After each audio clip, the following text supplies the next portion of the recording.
Good morning and welcome to Center for Spiritual Living Ocala. You are welcome here if you didn't know that already. I hope the song gave you the warm fuzzies so you know that we are open and loving and appreciative of all of you that are here today. I know there's so many other places that we could be, but we choose to come here together in spiritual community. And I am just affirming and knowing that it is worth your time and effort to be here for what you hear today from this pulpit. So I am Reverend Cindy Grimes, and I am the senior minister of the center, and I welcome you here today. So a little bit about who we are at CSL Ocala. Our vision is that we are a model center for spiritual living as evidenced by the transformational impact we have on this spiritual community, meaning all of you in these seats, and then as it ripples out, right, to the people whose lives you touch, to the greater Ocala community, to the state of Florida, to the country, to the world, really. And the idea is that as your life works better, as your life feels, you feel more fulfilled in your life experience, I hope that our center has something to do with that. How many of you can say that? That CSL Ocala has made it such a difference in your life, right? It made such a difference in my life when I came in here 20 years ago that I actually ended up becoming a minister. How about that? So when I say that we are a model center for spiritual living, that's also to tell you that there are centers for spiritual living all over the world. Most of them are right here in the United States, but there are centers everywhere, about 400 plus centers for spiritual living. So, you know, when you're out traveling, go and find yourself another one and check it out. We're all just a little bit different. And our mission is to empower individuals to awaken to the power and presence that lies within and all around them so they can live their very best lives. So what that's saying that may be a little bit different than the church down the street or a few of the churches around here is that we are saying that the power and presence that people call God, creator, universe, source, whatever name you want to give it, doesn't matter, but it is here. It is everywhere. It is all there is. So that means that this thing we call God is sitting in your seat. It's in your heart. It is, in fact, who you are. And so we are all here to express that God thing in the way that is ours to do. And it's unique for every single person. So I can't tell you how to do that. Right? I'm just here to present that idea and take it for what it's worth for you. If that doesn't work for you, there's lots of other places you can go where they're preaching a different message. But that's what we believe here. And our values were chosen by the spiritual community when I became the minister back in 2015. And we're getting ready to redo those values for 2025. 10 years is plenty of time to be with the same ones and to see what is important for this community. But for now, this is what we chose together, and this seems to work pretty well. So I'm going to invite you, if you feel like saying them along with me, to go ahead and do that. So we start with spiritual growth and practice, love, appreciation, community, freedom, creativity, health and wholeness, generosity, and financial well-being. Very well done. Great. Great. So if those things are important for you, that's what's important for us. We just might be a match. How many of you are here for the first time today? Wow. Welcome to our space. We're getting new people every week. And I know some of that is because of who we have presenting today. So, you know, I think, should I introduce him and then do a prayer, or do a prayer and then introduce you? Do the prayer first. Okay. So we'll do the prayer first, and I'm going to invite you to just turn your attention within. And if you want to close your eyes, if you're comfortable doing that, that's great. And if you're not comfortable with that, just kind of soften your gaze.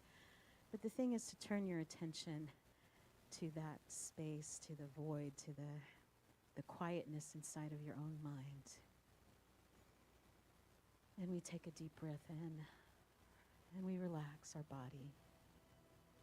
Just have your feet planted on the ground and know that you are safe in this place. And so we open ourselves to that power and presence that some call God. We know that it is here. We know that it is the creator of all things, the heaven, the earth, the stars, the moon, the grass, and us, each one of us, created by that power and presence we call God. And we came here today by no mistake, only by divine appointment. For we know that that power and presence that is in and around and through all things is here, right now. And so I give thanks for this gathering, for this group of open-hearted, open-minded people. And I give thanks for all of the folks who come together to make this a memorable experience for all.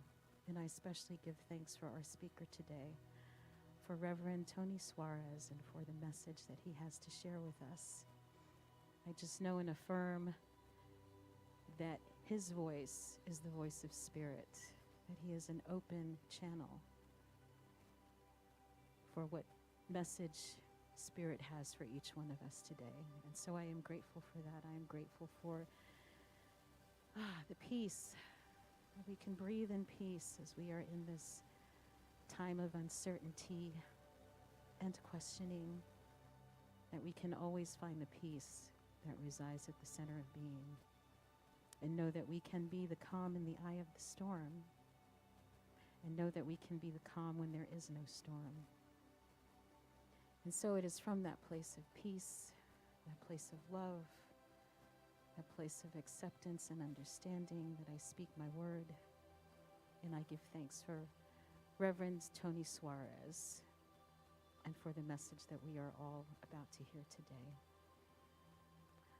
I'm grateful for all that have gathered here, for those who are at home watching and who may watch at a later date, and just affirm that there is something here for each one of us, whether we are here in person or we are here virtually.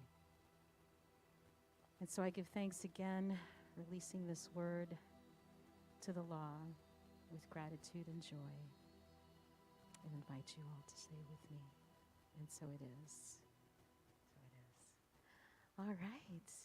And so Reverend Anthony Suarez, he's actually a new minister. It's just been a year. Is that right? Yeah, 18 months.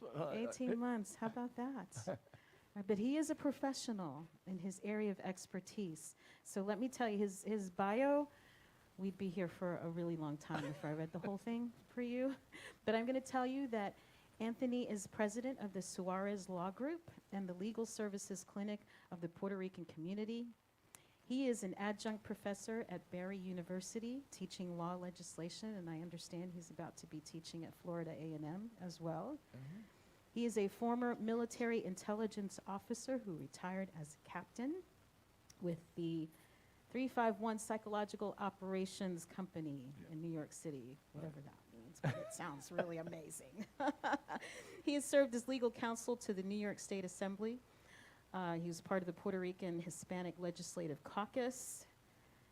He was elected to the Florida House of Representatives in 1999 after having served 2 terms with the Judicial Nominating Commission. Anyway, this guy has done a lot. He's a radio and TV personality. And as I mentioned, he graduated from the Holmes Institute about 1.5 years ago. Yeah. And so we're blessed to have him here this morning. I was thinking about doing another program for today. You know, today is usually our workshop type thing. And Tony reached out just as I was looking for what to do for this particular day. And when he shared his topic that he wanted to talk about the law, right, and religious freedom, I thought, well, what better Sunday than the Sunday before Election Day? Is there anyone who still hasn't voted yet? Not that we were not here to change your mind about anything. Just saying that. Just want to say, make that line very, very clear. We are not here. We cannot do that. We don't do that. I believe very, very, very strongly in the separation of church and state, right? And I believe that's what Anthony is going to be talking to us about today. So I invite you, Tony, to come on up. Do you prefer Tony or Anthony? Tony. Tony. And so this is going to be a little bit informal. He's a law professor, so I know he can talk, and he's a minister. Right. He can talk, believe me. I gave him a few questions, but I think there's going to be a time during this presentation when we'll have the opportunity to ask him some questions. I will. We'll chat. I'll go through the presentation, and then after that, I'll take questions. There has not been one time that I've made this presentation where The audience was not totally engaged. They really get engaged in the topic. And this is part of what I teach at the law school. So I try to keep it so simple so you don't get lost. You know that in law school, I was just telling you, in law school, as a professor, I don't care if the students learn it or not, because they're up to the snuff they're supposed to follow.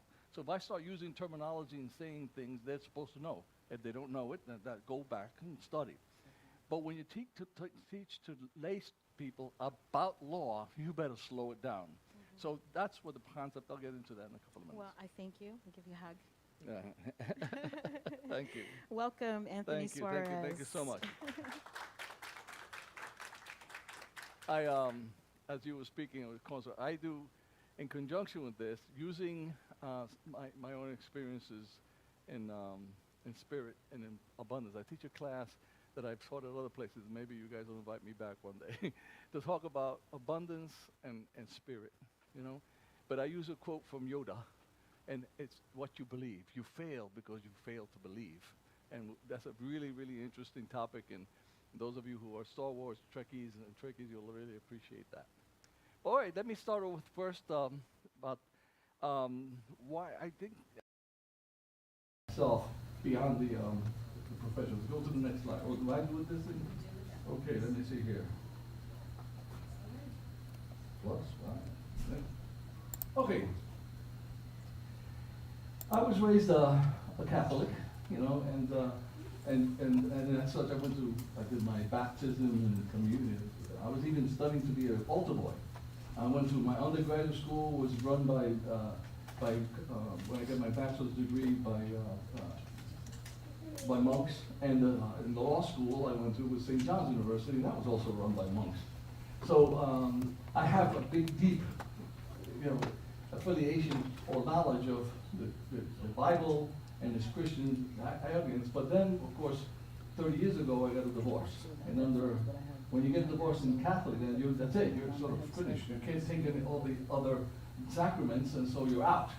And then all of a sudden I became a free agent. I started bouncing around to different evangelical systems here in Florida, the Gold Buckle, the Bible Belt. You know, I was bouncing around quite a bit, but I didn't feel comfortable in any of those places.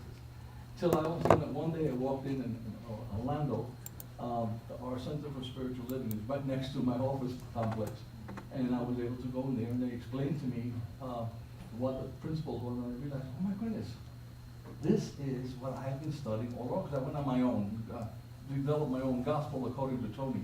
And, and I started developing my thoughts, and all of a sudden here I walk into a center that seems to accept everything that I want to do. So I decided to bring it and see if I can bring this forth. That happens to be a picture of me and before the Florida State Legislature, and I think then the first minister of Science of Mind that had to get to open the state legislature. It happened to be at the anniversary 24 years ago when I actually sat as a state legislator on the other side. It was an awesome experience for me.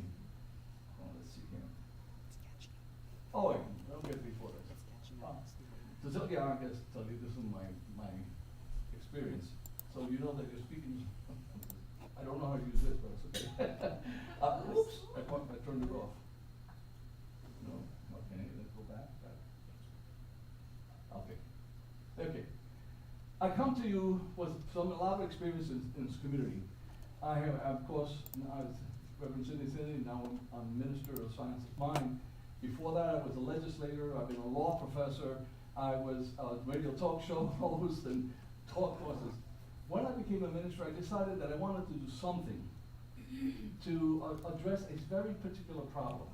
And that particular problem has to do with people losing faith in our system. You know why young people take to the streets and start burning things? Or others go to the Capitol and decide to burn things, right? It's because they don't understand the system, because they lost faith in the system. Then they have no other way of expressing themselves but through violence of some sort. And you just hate the system while you're living in something that you don't understand. So I said, you know, I can do something about this because I have been on both sides. I've been a legislator, a community leader, being an effect, and now talking about God and faith. I can do something like that. So I decided to write this book in order to in the system. Because if we don't have, nobody's going to like politicians. I hit in the head when I was with people, oh, you're a politician. You know, uh, it's hard to believe in politicians because they'll tell you one thing one day, the next day, the other day, and you have some difficulty with believing them. And of course, the state legislatures or federal legislatures are just an extension of the politics. But what we always had faith in was in our courts. We always had faith in our courts. But as decisions come down, which you don't understand, people start losing faith in that. Right now, we have movements going on. They want to expand the Supreme Court. They want to elect the judges. They want to limit the terminology. They want to limit their terms. There's much of a movement trying to limit the ability of judges because people just don't understand how judges get into position. So I thought that in my experience as a legislator and as a community activist, I can make a difference. Oops. Well, oh my goodness. There we go. Yeah, you move this. I'll just mention it to you. See, you can have all education in the world. You can't figure out how to do a copier. My copier talks to me, hates me. All right.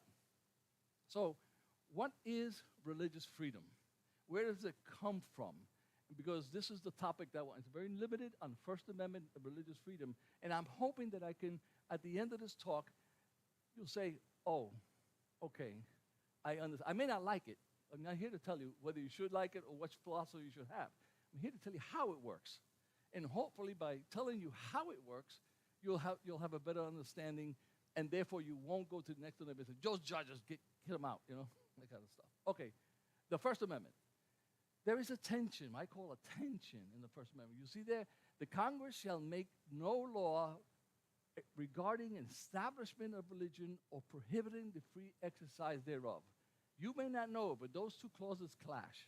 Can you establish at the same time when you're prohibiting? If I prohibit you from meeting on Sundays, if you're a science of mind, am I now establishing another religion? Am I prohibiting this religion? So what happens is that tension goes into when the legislatures, these guys who get elected, they say, I want this. So what I do in the book is go through different cases, and we're going to go through them here. Different types of cases, and so you can identify the tension, and then you could, at the end, there's going to be a clip that I have from West Wing, where they actually interview a justice of the Supreme Court, and he will explain to you everything I will just have finished explaining to you. He'll explain to you how he thinks, and you can see why the judges, or the president who's appointed a Supreme Court judge, decides yes or no, I should appoint him to the position. All right? So that's the tension in the First Amendment. Let's go to the next slide. Okay, and the government has also a duty. In the preamble to the United States Constitution says that we, the people of the United States, in order to form a more perfect union, establish justice and domestic tranquility, provide for the common defense, and promote the general welfare. Okay, so now, that means in the Constitution, in the preamble, it talks about a general power, all right? So you have this general power that you've given to the government, but we have limitations in the First Amendment. Limitations. We give you power, but we limit your ability to do something when it comes to establishing a religion or prohibiting people from having their own religion. All right. So that's another tension with the courts. Does this fit? Does what the government is trying to do, does it fit within their power that we're given, and does it also still fit within the First Amendment? Next. All right. So now, I slumped this slide in because a lot of people just don't know much about how the government actually works. So the Constitution, and we're going to talk about this, the Constitution has nothing that says you have the right to privacy, that doesn't have the right to life, liberty, and pursuit of happiness. That is in the Declaration of Independence. The Declaration of Independence is not law. It's an aspirational document. It's meant to say what we should be. Remember, at the time that they declared all men are created equal, many of the people who wrote and signed that Declaration of Independence, they themselves were slaveholders. So therefore, it was not possible that what they said and what they said on the paper and what they were doing in their life was actually going to be the law. But they wrote it to be an aspirational document. That's where the United States should be leading. This is where we should be going. So knowing that, and knowing that that is not the law, how is the law? Well, the law is written in the Constitution, and the Constitution divides the powers because the gentleman who drafted all these documents understood the world of the world. There was, at that time, there was no president. You had Caesars, right? You had kings, you had a shogun, you had an emperors. There was no such thing as a democracy of the people. That was unheard of. They thought it would never, never work. And of course, in the beginning, before the Constitution, you had the Articles of Confederation, which was just a sort of like a deal, like we'll get together and maybe we'll do something. The federal government, which only constituted a House of Representatives, had no power. They couldn't tax. They couldn't raise an army. There was really no central government.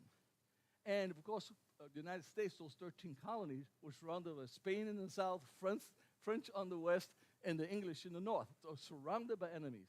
So they realized that the Articles of Confederation just did not work. How can we make it work? Well, we have to have a stronger executive, and we have to have ability to tax and create our own budget. That was the way to create a strong central government. Of course, all of you have taken your American history, right? Know that people were very anathema to that concept. We had just fought a war to get rid of the king, and we're going to create another king? So well, how we could solve this? So they decided, well, we'll take the powers of the king away. In the old days, the king was both the judge and the jury, and the executive. He could execute his own decrees. What we did here in our Constitution, the founders said, we're going to divide these powers. And so we have three branches. You have the judicial branch, you have the executive branch, and you have the judicial branch, with separate powers to as we call it, checks and balances, right? Checks and balances. So understanding how that works is the difficult part, because most people don't know that. They don't know, for example, the FEA or the FDA or SEC are executive branches. They work for the executive. They're not from the Congress. So, for example, you can pass an ethics law. We've had recently a lot of controversy over some judges who are taking gifts, right? And they were saying, well, why are they taking these gifts? Isn't that unethical? Well, in Congress, they wrote their own laws about ethics, but Congress cannot write ethics laws for the courts, because that would be a conflict of their powers. All right? Now, recently we had Supreme Court cases pending right now, whether or not the executive has that much power, independent power. For example, remember the Nixon case where Nixon was being subpoenaed to give his tapes over to Congress? Nixon fought and said, wait a minute. I'm this equal level as the courts. Why can I don't have to be forced, and you cannot force me. So the Supreme Court came through a decision which was not part of this subject matter. Thank you. But they said, yes, you have to, as far as a criminal case, you have to cooperate, and you'll be subject to a subpoena of the courts. So that, you see the balance, the power. If someone passes law, in that case, Nixon case, the Congress passed a subpoena. They said, you must give us the tapes. And the president said, no, I'm equal. You can't order me to do anything. And then it went up to the Supreme Court, and the Supreme Court said, balancing the powers, I decided that you must comply with the subpoena of the Congress, because it's a criminal case. And they left it that situation. That leaves up everything else. So we'll go through that. All right, next. Okay, so now let's look at I hope you have some of these bases. I want to go through certain cases, all right, so that we can understand how this actually operates. And if you understand how it operates, then perhaps we can. So there's a case that's out of New York, and that's the Diwali Nazi sign, right? For those of you who know something about Hindus, that sign is a sacred sign. And it means something, and they use it during the holidays to express their faith in their religion. Of course, if you are a Jewish community, in fact, in the rest of the world, not just Jew, you see the cross, and you say, oh, this is the Nazis. Well, in the case out of New York, There was a couple who lived in Queens. They were Hindu, and they put their symbol on their lawn in a Jewish neighborhood. Someone comes across and says, "What are you doing? This is hate speech. This is terrible. Take that down." They refused to take it down. They explained that this is part of our religious belief. Now, this ends up in the courtroom. The courts decided, in this particular case, that the court cannot force the police, the government cannot force the police to take that sign off because that's their religion. Otherwise, we'd be prohibiting the free exercise of that religion. And you could have the argument that by taking it down, you're forcing a different religion upon the Hindus. See, there's the balance. Are you enforcing? If a police goes over there and takes the sign, what is the policeman doing? Is he protecting the society, or is he imposing a religion on the Hindus, or is he prohibiting the Hindus? All these cases, symbol type cases, whether you can have Christian symbols on the city hall, you can have a cross, can you have the manger? All those are religious symbols, and if you put only that religious symbol on that lawn, are you establishing a Christian religion for the community? If the state legislature or the city legislature or county says, we're going to put the manger, are you then establishing the cause? That is how these controversies happen, okay? When people are actually doing something of their faith, and then they're either prohibited from doing it or they're proposed. For example, you have the cases of Jehovah's Witnesses who do not believe in transfusion of blood, because to them this is a violation of their religious doctrine. But when a child is about to die because they need a transfusion, and the parents are saying, "No, that's our belief. That's in our belief. This is up to God to decide whether or not they're going to live." The courts have ruled that no, in this particular case, if because the child can't make decisions on their own, we, the courts, will step in and allow the doctors to give it the blood transfusion, because it's not establishing or prohibiting, it's a health issue under the first clause, or the preamble.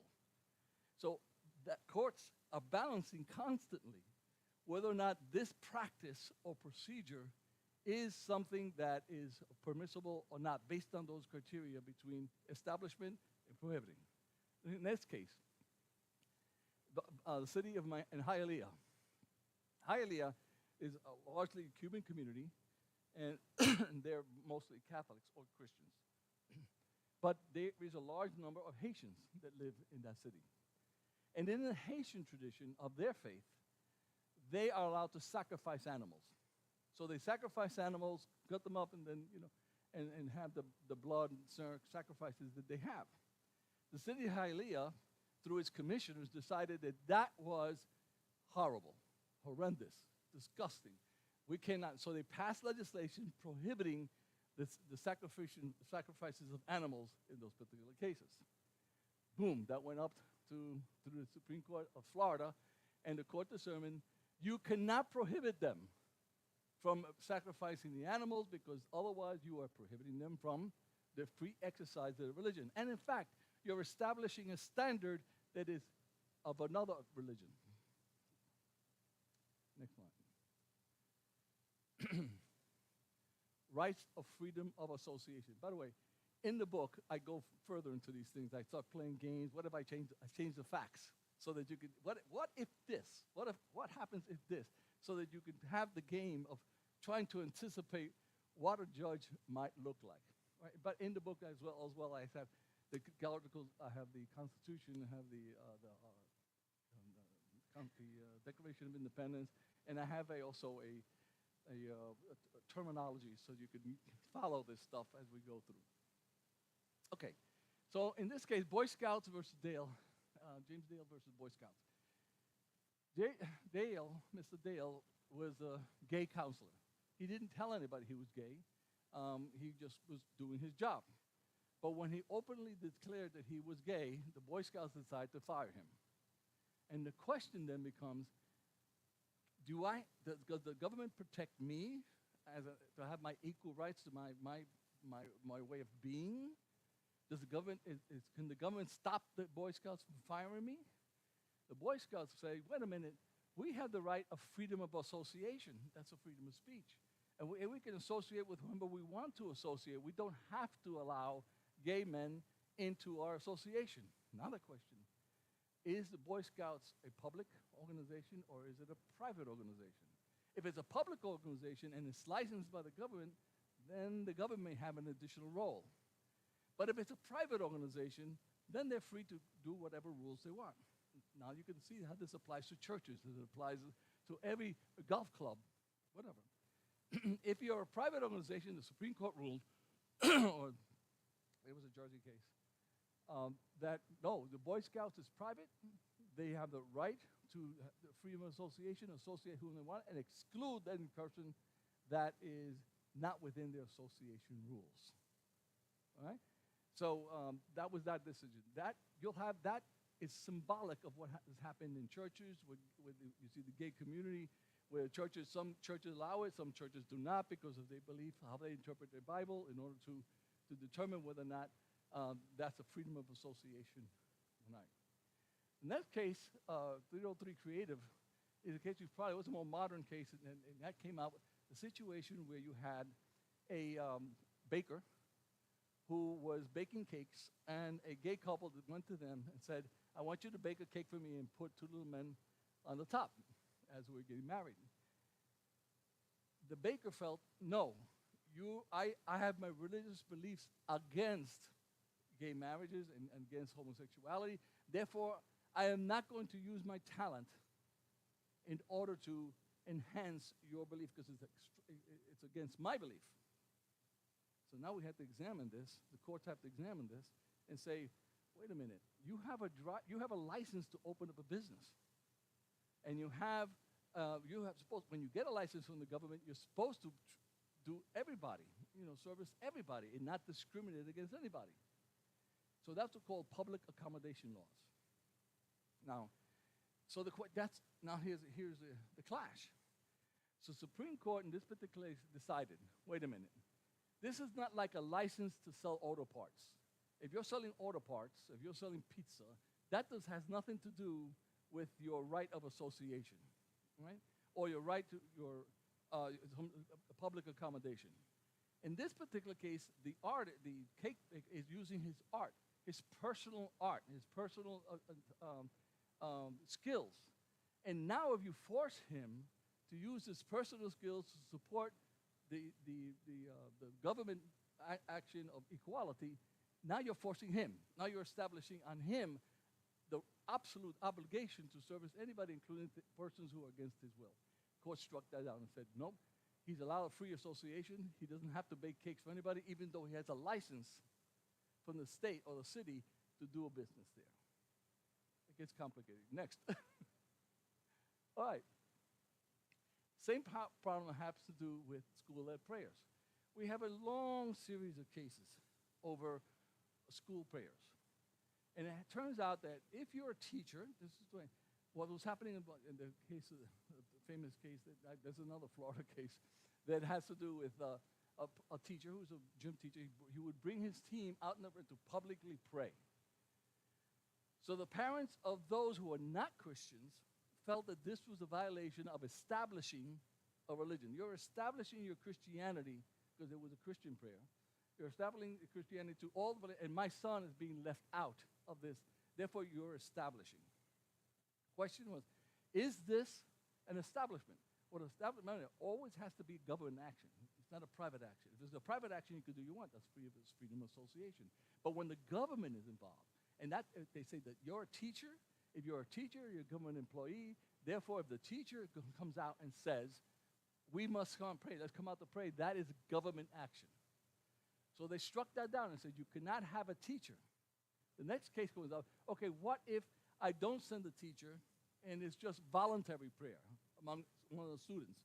In that particular case, the court has said it's private. It's not a government. It's not a government.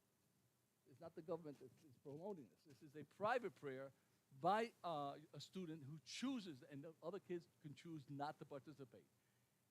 Based on that logic, the court said public prayers and school-led prayers, as long as it's not a teacher or it's not official government document or school board policy, then that's okay.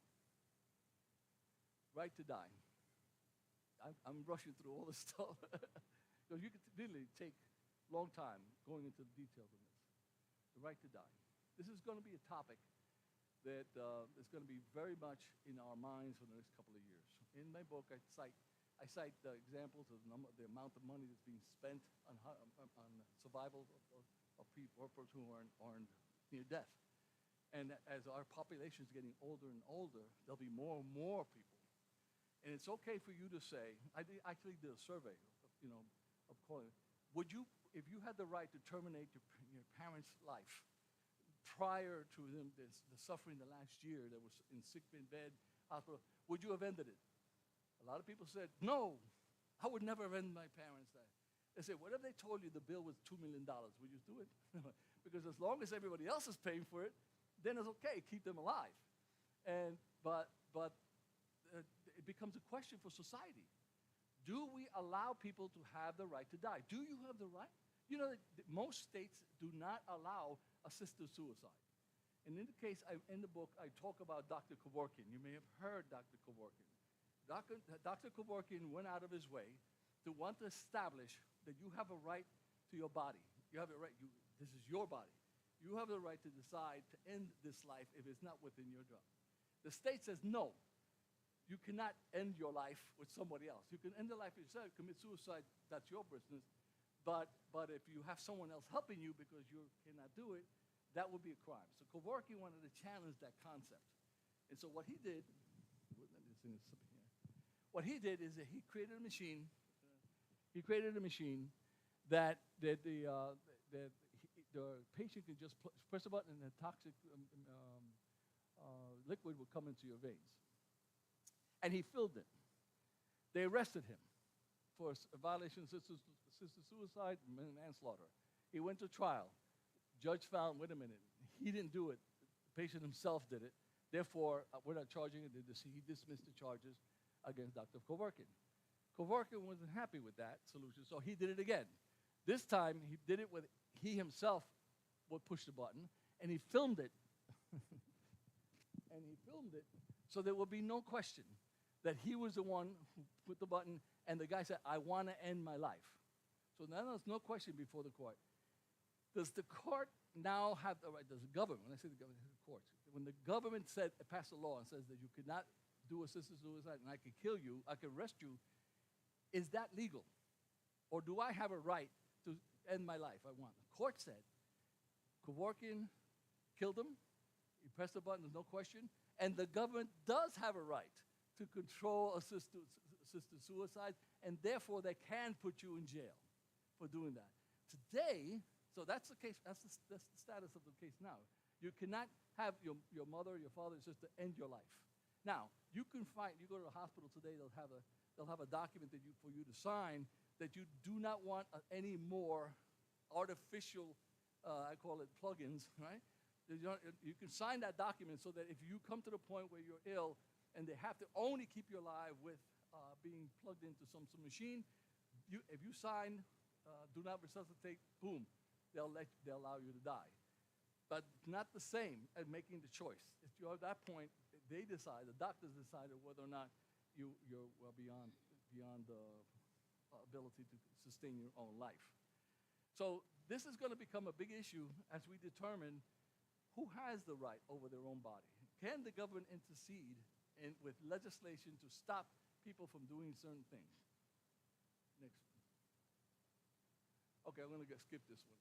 That's the whole conversation thing for us. Okay. All right, so people often talk to me and say, but what about the natural law? Don't we have the natural law that protects us to have a right to freedom, the right to pursue happiness, as the Declaration of Independence says? Don't we have natural law? Well, the problem is that natural law exists, but it's not in the Constitution. It is not a right that you have. It is a spiritual right that you may have, but it is not the law. So while there is natural law, like we held these truths to be self-evident, that all men are created equal and they are endowed by their Creator with certain unalienable rights. Among these are life, liberty, and pursuit of happiness. Everyone learns that in school. But everybody thinks it's the law. It's not the law. It's just not the law. Okay. Yeah, let me have that, because this is driving me nuts. Okay. Next slide.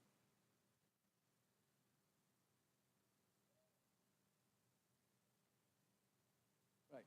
Oh, yeah. Okay.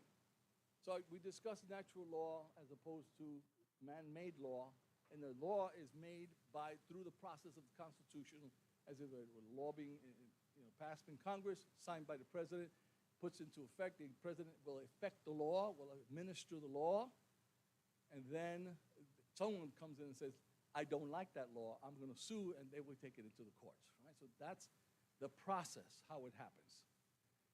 So the question then is now, the purpose of this book was to try to explain to you all this stuff I just blew through. It's complex. It has to take a lot of reasoning. And then depending on your judicial philosophy will determine how you're going to interpret law. Right? And this is where I'm trying to get to people to understand. Judges are not politicians. They are basically philosophers. Now, some of you may disagree with that statement. And there's some reason I can see a good argument for why you may believe they are politicians. But it is my belief that judges come to the bench with a long history of how to interpret the law. And so these are the two basic philosophies. One that says, I do not get elected to be an administrator or to be a policymaker. I just interpret the law. I don't make law. Right? So I'll give you an example. In 1954, Brown versus Board of Education. You've probably heard of integrated schools, right? Well, before that Brown decision, there was a case called Plessy versus Ferguson. And that case said that you can have separation of black and white students because as long as they're equal and they get the same kind of quality and the same amount of money at the schools, then separate and equal is okay. But the NAACP, they challenged that interpretation that separate but equal can be equal. They said in their briefs, if you keep them separate, it will always be unequal. It's a standard, it's a stamp of unequal. Right? So therefore, overrule what we call stare decisis. I go through all that. And overrule what Plessy versus Ferguson, change that, and rule now that separate but equal can never be equal because separation automatically means unequal. And therefore, the Supreme Court went over, after 90 years of precedent of previous cases, saying that separate and equal is constitutional, they turned around and said it's not constitutional. And therefore, forced integration upon the nation. That is a progressive judge. Right? That's a judge who says, I need to look at the law as it is and apply it as to whether or not it is constitutional in the sense of that spirit. Because what the NAACP was saying was that separation and equal is contrary to the spirit of the law, as opposed to a more conservative judge says, listen, if you have a problem with separate and equal, go to the state legislature and have the state legislature change it, not me. All right? See, that's the difference. That's a conservative judge, I don't make law, and progressive judge says, let's look at the law as it evolves because we have an evolutionary process of the courts. Okay, so the question is, are these judges, are they elected officials, are they politicians? Next slide.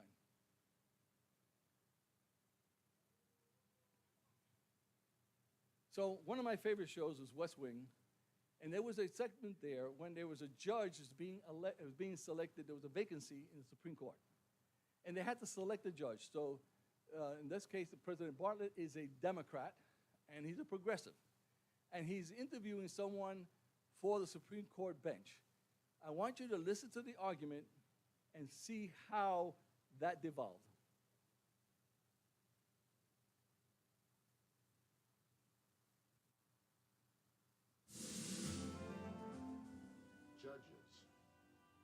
bound to interpret the Constitution within the strict parameters of the text itself.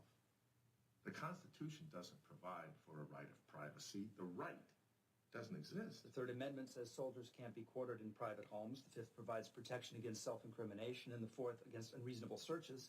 Do you deny the right to privacy lives in those passages? No, I do not deny it. But the fact that the framers enumerated those specific protections is all the more reason to believe that they had no intention of making privacy a de facto right. They just fought a revolution. They had no question of their freedoms. The Bill of Rights was meant to codify the most crucial of those rights, not to limit the others. I do this for a living, Mr. Seaborn. So do I, Your Honor.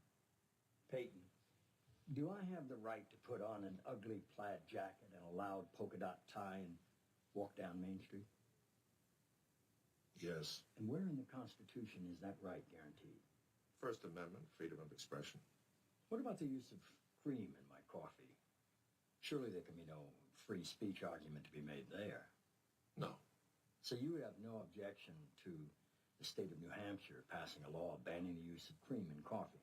I would have strong objection, Mr. President, as I like cream as well, but I would have no constitutional basis to strike down the law when you brought your case to the Supreme Court. As I lose the votes of coffee drinkers everywhere. 1887, there was a sizable block of delegates who were initially opposed to the Bill of Rights. This is what a member of the Georgia delegation had to say by way of opposition. If we list a set of rights, some fools in the future are going to claim that people are entitled only to those rights enumerated and no others. So the framers knew. Were you just calling me a fool, Mr. Seaborn? I wasn't calling you a fool, sir. The brand new state of Georgia was. Gentlemen, laws must emanate from the Constitution. There are natural laws, Judge. I do not deny there are natural laws, Mr. Ziegler. I only deny that judges are empowered to enforce them. Then who will? That's not up to me. And this sideshow is over with all due respect, Mr. President. I find this kind of questioning very rude. Well, then you're really going to enjoy meeting the U.S. Senate. Be that as it may, it's disgusting. We all know you need me as much as I need you. I read the same polling information you do. 7 to 10 point bump, 90 votes, unanimous out of committee. I was courted. Now you have me taken to school by some kid. That Sam is young drives me nuts too, but he took you out for a ride, sir, because that's what I told him to do. I am an extremely well-credentialed man, Mr. President. And I am unaccustomed to this sort of questioning. I understand, Peyton. Could you give us a little time, please? We'll make you comfortable while you're waiting. Certainly. Thank you.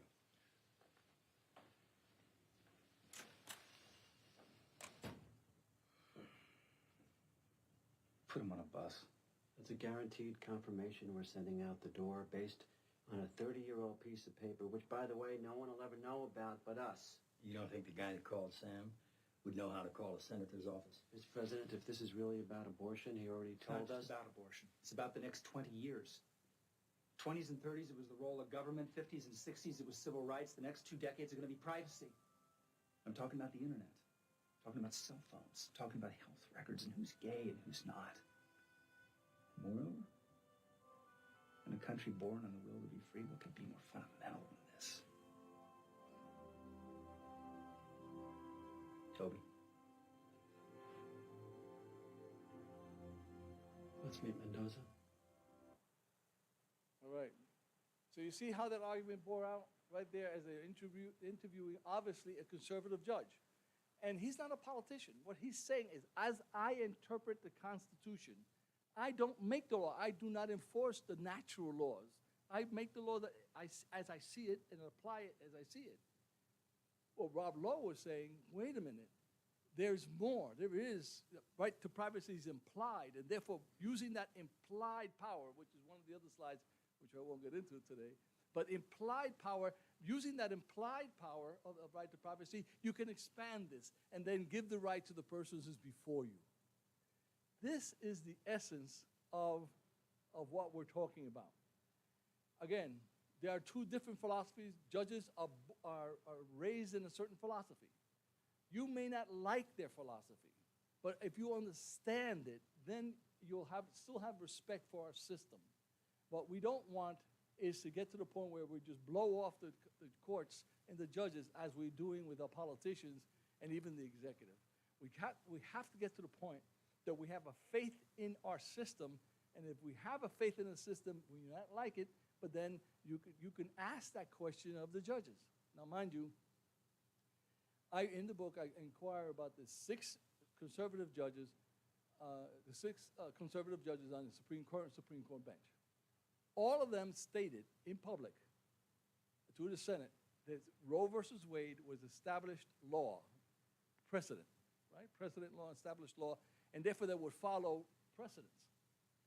When the Dodd case came up, all of them voted to overturn Roe, right? Now, you may say, well, did they lie to Congress? Well, and when you read the case, they go, well, Roe versus Wade was precedent, but was not super precedent. They established that, created that term. It's not a super precedent, and therefore we can look at the law as it's written. Congress, the state legislatures can outlaw practices, and they did it by not saying that the woman doesn't have a right to privacy. They said it, the state has a right to license doctors, right? Just like they license hospitals, and that whether you have to go to get a degree, and you have to, states have the right to license, and if the states have the right to license, they have the right to limit the ability of doctors and hospitals of giving abortions. So using that, they overturned Roe versus Wade, and we got to the situation we are today. Either way, those judges did say to the Congress, to the Senate in the appropriations, that this was precedent, and they would follow precedent, but then they changed and voted against it. So now, does that say that they're politicians? I agree. I disagree with that they're politicians. They decided that they were going to what happened on Roe versus Wade. 90 years of plessy, separate but equal, and they decided, no, separate cannot be equal. And now you had 50 years of Roe, and now the judges say, well, we're not going to have that. So you may not like the decision, but it is not about liking the decision, it's about the faith that we have in our system. Our democracy is based on that, and we have to keep honest. So with that, I'll end this here and take questions if anybody would like to have a question. Yes?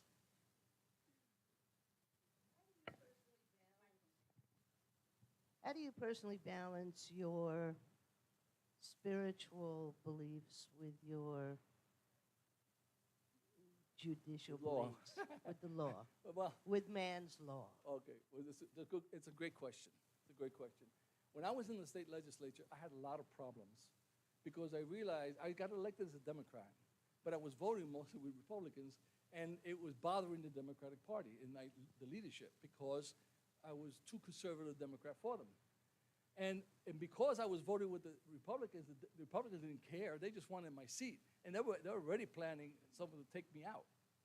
And of course, I was the first Puerto Rican in the state to get elected. So I represented a constituency group that everybody wanted, both the Republicans and Democrats. I couldn't stand all the tension. I couldn't stand the fact that I had to vote for my party as opposed to vote for the right thing. So I chose not to have a political career. I did not seek re-election that way. I want to do what is right thing. I will vote for whomever. It's a Republican or Democrat, depending on I see how they're doing it. So that's how we resolve that. With faith, faith is a personal thing. Well, I oppose any government imposition on my faith. And that means if I want that for me, I also want it for you. So if you happen to be Santero, right, who has the belief in killing animals, and it's not cruel, then I say, do it. I mean, I don't think that's cool. but if that's your belief and you're not doing it in a cruel manner, then proceed. So I want to keep my separation of church and state very separate in church. I do not want to impose my view upon you, nor do I want you as the government imposing your views upon me. And that's how I resolve those. Does that answer your question? No?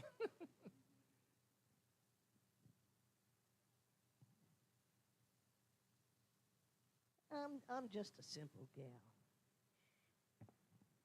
Say again? There's God's laws and there's man's laws. Right. Right. So man's laws are man's laws, I practice, God's law here. That's why I'm with you. That's why I want to become a minister. Because I want to be able to feel, I always knew there was a God. I just wasn't comfortable with the practices and procedures of the place. When the Catholic Church told me you're finished, not because their doctrine, not because God says I can't be close to you. The doctrine of the Catholic Church says you cannot now serve the sacrament, you cannot take the host. Therefore, if I can't take the host, you're basically outside. So I started searching because I knew there was God. I just didn't know how God would function. What was wonderful about Science of Mind to me was that Ernest Holmes gave us the structure for me to put all my research on, the perfect example of how I can reach to God through my individual self, through my protons, my electrons, who am I, the connection to this universe. That was very consistent, the way he presented to what I was studying. So I was able to feel very comfortable to talk about God and still separate that from my practices as a lawyer and or politician. I've run many campaigns for judges and many campaigns for other legislators as well. But I don't try to impose upon them what I believe. And I say, listen, if you think Jesus is the only answer for you, wonderful, great, that's wonderful, good. If that makes you happy and that makes you at peace, go for it. But for me, I don't need intermediaries. I don't need Shiva. I don't need any. I have a direct consequence, a conscious connection to the one, and that's how I resolve that. Yes, sir. I was just curious why you didn't feel like changing your party affiliation to independent. Okay. Currently I am an independent. But what happened is that because, I'll tell you the interesting story. After I left, they started gerrymandering the districts, right? And then I found that there was a collusion. They created a Senate seat that was going to be, this is my next book, Gerrymandering. They created a Senate seat that would be a minority district seat. What they did, they took all the Puerto Ricans from the east side, they took the African Americans from the west side, they did a corridor across a Colonial Drive, and said, here we are, we have a new Democratic seat. Now, the Democrats were happy with that because it created a Senate seat for the Democrats. The Republicans were happy because it took all the minorities, Democrats, and put them all into one place. It was called Packham. And therefore, everyone was happy, the Republicans and the Democrats. But it was the African-American community that was pushing that because it created more African-Americans than they put the Hispanics. So I realized that this was a gerrymandering. They could have separate and had influential seats. But I decided, you know what, this is not right. I started writing about it. Jeb Bush was the president, was the governor at that time. Judge Bush reached out to me. And Jeb Bush says, Tony, I've seen your voting record, I've seen your writing. Would you run for the state Senate as a Republican? Under my ticket, I will pay for the campaign. At which point I said, you know what? I'll do that. I switched parties to Republican. I ran in that district that was 87% Democrat and got 47% of the vote, proving the point that Latinos will move over and cross over if given a proper candidate. And I was a Republican right up to 2016, at which point I became an independent. And I've stayed as an independent since then. And now on my radio shows and radio appearances, I piss on both parties. And I can speak with authority, having been on both sides. Any other questions? I'm not sure I should bring this up here, but as someone that grew up in a different country, and maybe it's a question for all of you Americans, I am not an American citizen, therefore I do not vote because despite what everybody tells you, immigrants do not vote. It's only citizens that do vote. If you have any questions, you can ask me, I can tell you all about that. I am considering becoming an American citizen, but the thing that I do not understand is why do you guys allow districts? Why is my vote not as important as any other vote? Okay. I don't understand that. Coming from a country that voting is mandatory, and everybody has to vote, and all votes count the same. Let me answer that question because there are a lot of inconsistencies here. For example, we have the electoral college, right? You have the votes in the electoral college. You get 2 votes for your senator and 1 vote for each representative. So what happens is that you get 2 senators in Connecticut, 2 senators in Wyoming, and you get 2 senators in Texas, 2 senators in Florida, and 2 senators in California. How is that one man, one vote? That's not equal.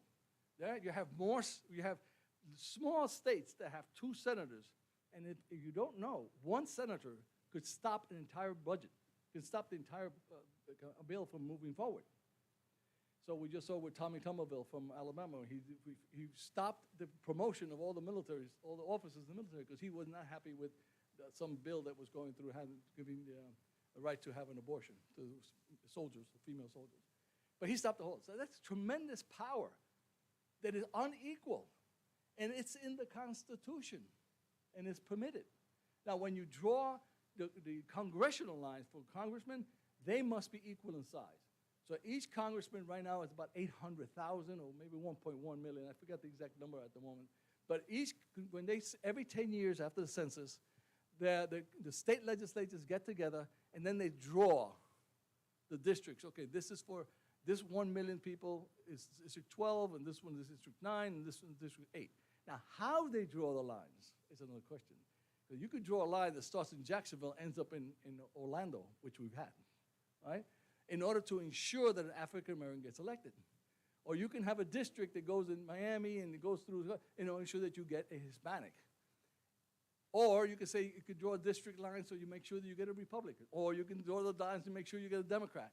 That's a subject of another issue, it's very profound, but it exists in law. That's what the law is. If you don't like it, in my opinion, get activated and change the law. And there's ways of doing that. What's difficult is to say, that, Judge, it's unfair. You change it for us.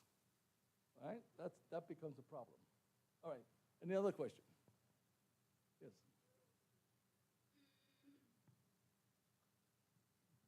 Well, my question is about the Electoral College. Right. And I don't know that much about it, how it came about, but I feel that the popular vote should win. Right. Because, like you said, there is one state, and I can't think of what state it is, but they only have one vote for the Electoral College, and that could do damage to Right. the whole thing. So why can't we do the popular vote So instead let me of the let me tell you electoral? why. So I'm going to tell you why that happens, okay? If you lived in Vermont, let's say you lived in Vermont, all right? Vermont has 3 votes in Electoral College. And and those 2 senators in the Senate, they have 3 votes. But would you, if being in Vermont, give up your right to have that power over Texas? I got the same power as Texas with 2 senators. How are you, if you were a legislator in Vermont, say to your people, don't worry, we're going to be fair. And we're going to give away our power in the Electoral College and give away our power in the Senate because it's unfair to Texans. Okay. What happens is that you'll be giving up power. You're giving up power. If you go straight to population, who's going to be boss around here? New York, Texas, and California, because they got the population. So if I was a presidential candidate and there was no Electoral College, I won't campaign. I'll never go to New Hampshire. I'll never go to Vermont. I'll never go to Montana. Why? There's not enough people there. If I could win the 3 big states, I win the election. Now, what that happens is that it makes a disproportion. And the way we stated, remember the 13 colonies, when they got together, all the power was in Virginia and in New York. Those are the 2 powerful colonies. Everyone was small. They were still in wood huts and stuff like that. So in order to create the United States, in order for us to make a deal that we could actually get these 13 governors who up to that point were like kings, because all they had to worry about, they control all the land in New Hampshire and Vermont and New Jersey. But if they were going to join this big government and they knew that not Texas, but New York and Virginia were going to control the whole thing, they say no. So in order to make a deal, in order to create the United States of America, that was the deal that was struck. In order to bring the Electoral College as to sort of even the score, so the small colonies would have some power versus the big colonies. Today, for us to try to change that, to say, you know what, that's antiquated, it was 1789, that's another time, let's change all that. Okay, we can, except you have to convince 2/3 of the states that we need to change, because that's a constitutional change. So now you have to have 2/3 of the states to approve it, and now you have to have Vermont and New Jersey and Connecticut and all these small states say, yes, I'm willing to give up my power. And that's why it won't happen. You follow? Right.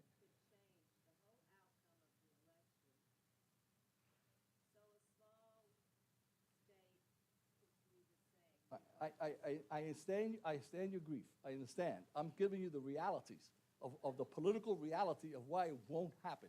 Why not that it can't happen. It can if people are saying, you know, it's right. We should have people, the president elected just by the majority of people. The problem with that goes against the Constitution. You have to change the Constitution. To change the Constitution, you need all those states, all the small states to join in giving up their power. It came into being as the part of the deal of creating the United States of America. All right, there were 13 colonies. And in order to try to pull everybody together, they had to make a deal to get the small states in. And what they did, the big states, Virginia and New York, thinking that they would always be powerful because economically they were powerful, they would allow these small states this extra power that they shouldn't have by fairness and give them power in order to create the United States. So now you're asking the question of fairness. Now you became a progressive judge. You're deciding, let's assume we had a case. Judge, it's not fair. This is not right. It's unconstitutional. It's not, I can't say unconstitutional. It's not fair. Fairness says that we should be all the people, the votes to get together. Why should we have Connecticut have the same power and Montana have the same power as Texas and New York? And a conservative judge says, it's in the Constitution, I'm not here. A progressive judge says, you're right. Progressiveness, equality is essential. It's in the spirit of the Constitution. It's in the spirit of these natural laws. And therefore, I rule that having an electoral college is unconstitutional. You would have to be that kind of a liberal judge in order to expand the question of unfairness, like in Roe versus Wade, in the case of Brown versus Board of Education. You would have to be that kind of expansive judge in order to get to what you want to. My answer to you is go to the local and try to get the state legislatures to change the role. It requires a constitutional change. It's going to be very hard because I do not see how the small states would ever say, I want to be fairer to Florida and Texas, even and lose my one-on-one on this. That's the practical answer to your question, okay? Yes, sir.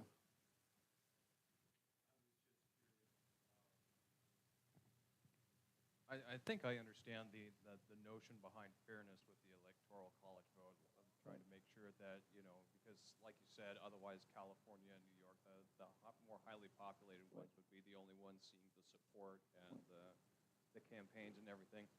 But do you think the current the way the electoral college votes are set up, do you believe it's fair?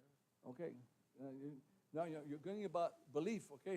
Or in your expert opinion. Well, I'll tell you what, the electoral college changes every year based on the every 10 years, based on the population. So every 10 years, Constitution requires the taking of a census. Depending on the growth or shrinking of your population in the states, you get more electoral votes or not. So every state gets 2, all right? That's already starting unfair. But you get more congressmen if you have a bigger population. And your electoral college vote depends on the number of congressmen and the number of senators. So in the case of Florida, we've been adding 1 and 2 congressmen every year because of the explosion here. Whereas New York last year lost a congressman, right? So on the population, it is in fact going that way, but it's still, the argument is still that is it fair? Some people say it's not fair, but understand that's the rules of the game. I don't like that the pitchers, you should have the pitcher back 10 more feet so I could be a better hitter, right? Right now, most of the hitters, they're lucky that they're a 280 hitter. But if you move that pitcher back 10 more feet, everybody becomes a 400 hitter, right? Because it's easier to hit the ball. But that's not the rule of the game. The rules of the game, the pitcher stands where he's at, you got 60 feet, and he can throw it past you. Hey, you got to be a better ball player. It's the rules of the game. We can change the rules. That's why you have a constitutional amendment. You can change the rules, but you cannot ask a judge to change the rules. That's the point I'm trying to make. Okay, another question. Cindy, you had a question? No, I didn't have a question, but I had a kind of a story. The cake baker. you know, that situation came up for me here. as Oh, a the cake minister. maker, yes. The cake maker. So someone comes to me and says, I'd like to get married in your church. My pastor won't let me wear the wedding dress that I want to wear. It was a little too revealing. And she said, do you have a problem with that? I said, absolutely not. Come and, you know, we'll have your wedding here. I'll officiate. It's great. She was not a member of our community. And then they send me the script that they want me to say during the ceremony. Right. And it says things like the woman will submit to her man and that sort of verbiage. And I was like, I can't say this. Oh my gosh, I cannot, like, in good conscience, recite this script. What do I do? Am I now the baker? Because I don't want to have this woman's wedding You're here? exactly in that Because position at the baker. that was the Yeah. position. So and you would have the right, because your freedom of association, say, I cannot do that. Happens in Christian churches all the time. Like Yeah. in Catholic churches, if you were not, you're not married in the Catholic church, you can't, excuse me, if you didn't get your training in certain classes, Yeah. you cannot marry in the Catholic church. If you were divorced, Right. you cannot marry in the Catholic church. Each of them denominations has their rules and protocols. What's so beautiful about Science of Mind, we have a few of those. But yes, you would be in a position that you could say, no, I'm not going to, and they cannot sue you. Well, see, I didn't know that. And I sweated out. Because there's no way I'm saying this script. I can't. So I start looking for other ministers. Like, maybe this person can read this for you, but I can't do it. But what I ended up doing was editing the script and sending it back. And said, I can say this for you if you'd like. And they liked it better. So I ended up not being in the newspaper. But I mean, if I'd known you back then, I would have called you and said, Tony, what do I do? But I sweated out for a while because, you know, this is what they wanted. But in my heart, it was like, I can't say this in good conscience.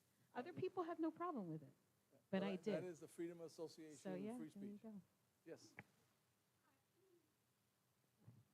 heard once upon a time, a long time ago, that the electoral votes, that if their area, whatever you call that, that they're responsible for, and their votes come in, and they vote 95% for this person, the electoral candidate can still vote for that person. Okay, so that's a good question. But because what happens, they allow those electoral colleges are not mandatory. It's been held that way. They've always, but you could literally say, I got elected as a Barack Obama elector, but I decide that I'm going to vote for John McCain because I want. There's no law to stop you from that. There's no actual law to stop that. But they could, but no one really has done it.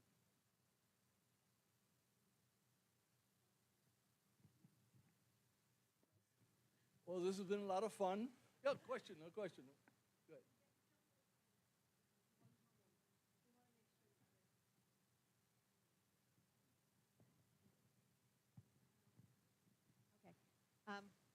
The jungle primaries that they have in California. What does it take a referendum to get that into other states? So as an independent, you also get to choose who gets to be the nomination. Okay, explain to me the practice. Explain to me it again. Ask the question again.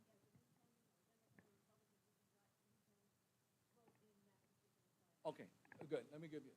That's called open primary state or closed primary state. Florida is a closed primary state. That means that only if you're a registered Democrat or a registered Republican can you vote in the party selection. That's freedom of association. I identify myself a Republican. They allow me to decide who should be the leadership of the Republican Party. But when you have an open primary system, and some states do have open primary systems, that means you're a Democrat and you can go and vote for a Republican in the Republican primary. That means Democrats have the ability to determine who the Republican candidate should be.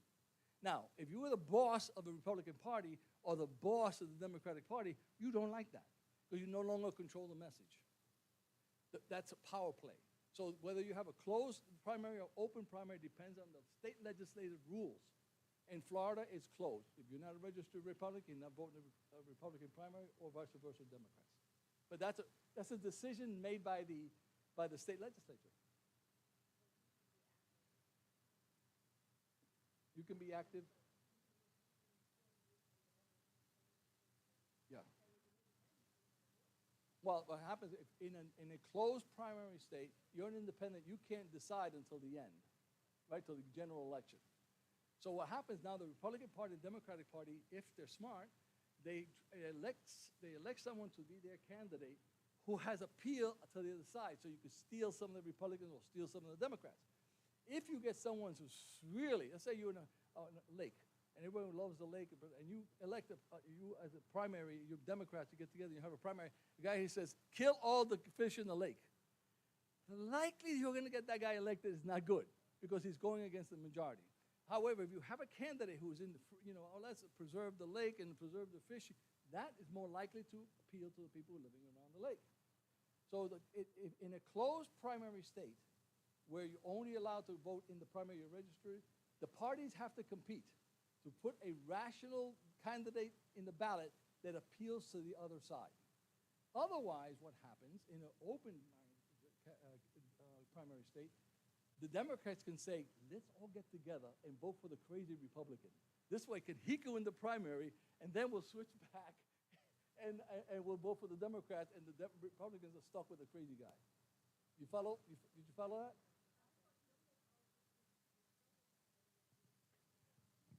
Well, what happens, no, you call that, use that term jungle policy, you're talking first across. So what happens is, in Florida, we have counties that you run nonpartisan races, right?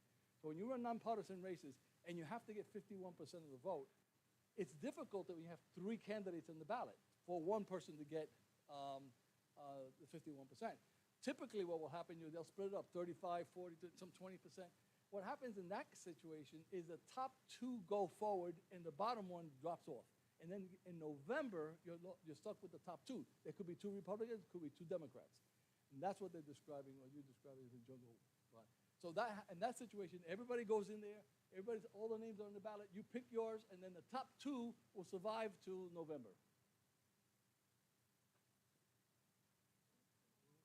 Yes? What would be the chances of the United States becoming an authoritarian nation? Because we have laws that looks like we are protecting against that, right. But we're basically looking into giving one person all the authority, right, over all the other branches, right, and that person may be picking friends, right, that will make decisions for everybody right, else. What are the chances that coming through? Well, that's a good question, because right now we have cases pending. And of course, the last Supreme Court ruling was the President of the United States, because of the separation of powers that I showed you, that's good. The separation of power, you cannot prosecute a president for doing something that's within his power, okay? So the question is, what is it within his power? So that's what the case went back to the circuit court to determine, are these actions, sending a bomber to Iran, was that within his power or without of his power? If it's within his power, it cannot be prosecuted. If it's without his power, you can prosecute him. So that was the question that is pending currently as we speak. The President of the United States, according to the United States Supreme Court, is of equal branch with all of us. You cannot prosecute the president for something that's doing within his job. Separation of powers. So the question now is being debated by Judge Chutkan is what is and what is not within the presidential power. That without presidential power, he can be prosecuted for. That within the presidential power, he cannot be prosecuted for. So we need some definition, and that, again, our nation was forged. That's why we've amended the Constitution, 27 times? It can be amended. There's a process for amending. So if we don't like that great openness of giving a President of the United States the ability to do whatever they want, we have to limit it, and we have to limit it with some constitutional amendment.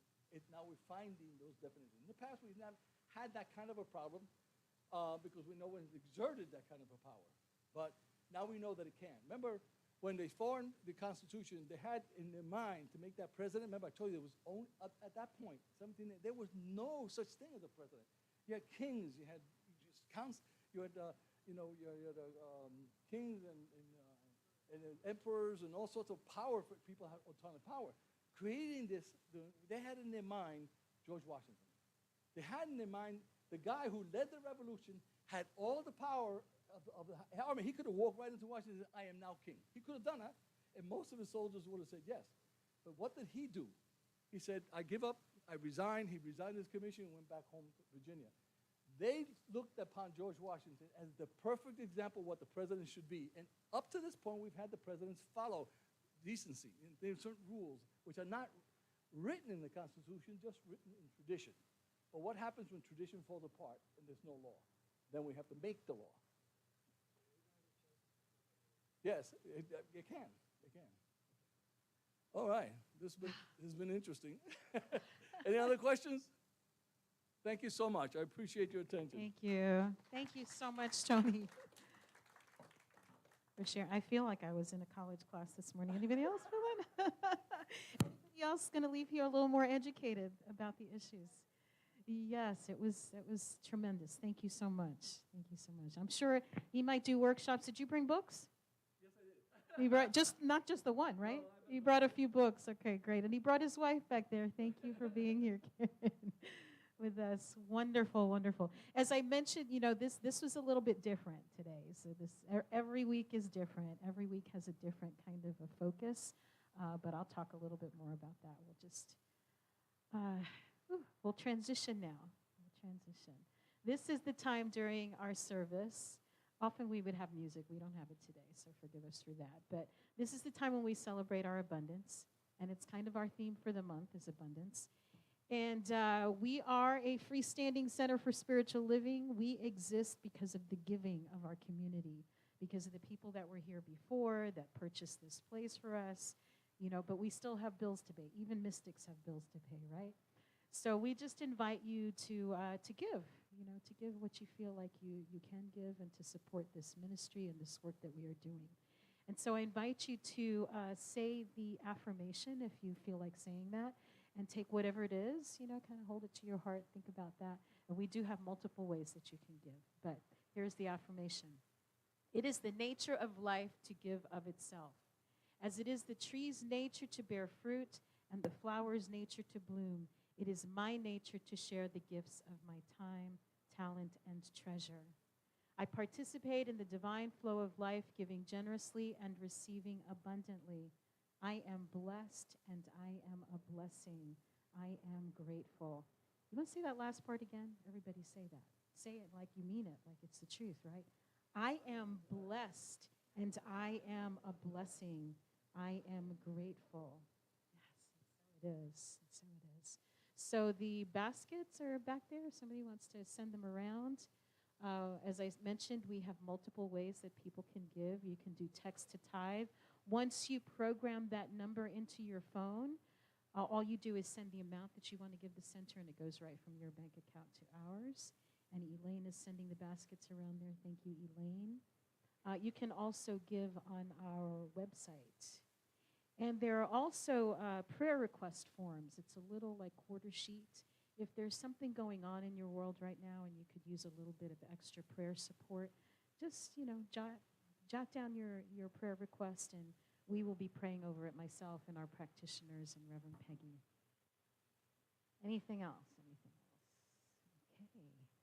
All right, so I'll get on to talking about events and telling you how things work here at CSL Ocala as the basket is going around, and then we'll pray over our gifts. So what's happening here? Usually on our third Sunday, we have what we call Circle Sunday. So we take the topic of the month, do a short overview, and then we split out into small groups and have circle discussions. How many of you have been here for circle conversations? Yeah, great. You like it? Love it. I'm seeing thumbs up. Yeah, some people will walk in and see that we are in small circles and turn around and walk out because they're not about that. But there are others who won't miss a circle conversation. It's really a wonderful way to get to know folks in the community. So usually that happens the third Sunday, but this month it is happening next week instead of the third Sunday. Because on that next Sunday, we will be having, see if it's here, John Stringer. How many of you know John Stringer? You might not know you know John Stringer, but the song that we sang here, You Are Welcome Here, that you heard that starts the service, every service here, is John Stringer. And he's coming. He's going to be in concert with us. He'll do the talk in the morning, and then he will do a concert in the afternoon. So we invite you to do that. And then that same weekend, we are having a workshop with Elaine Hager right there, our resident mystic. Let me tell you a little bit about her workshop. I know about her workshop. Is anybody interested in mysticism?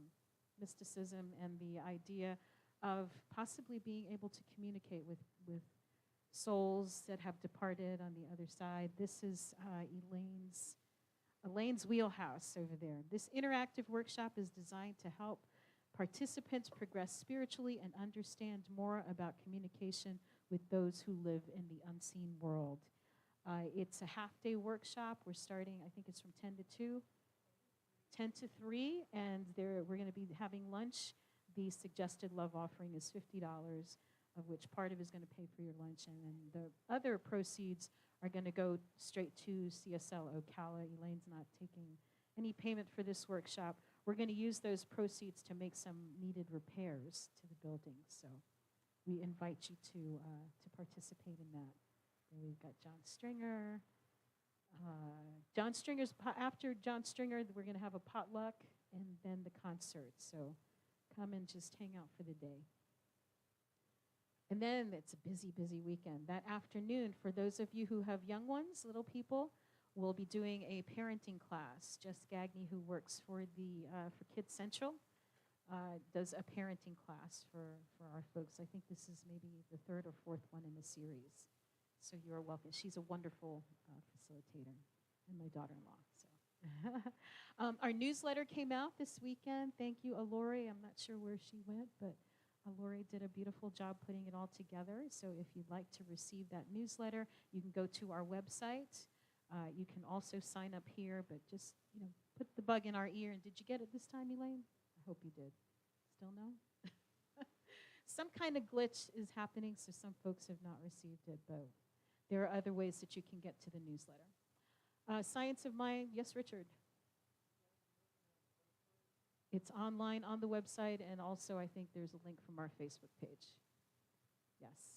Science of Mind magazine is available. I think this is October, November, or was it September, October? I don't remember. There's 2 months in each magazine, and there's affirmations for every day of the month to help you along, as you do your spiritual practice. So strongly invite you all to avail yourselves of that wonderful resource.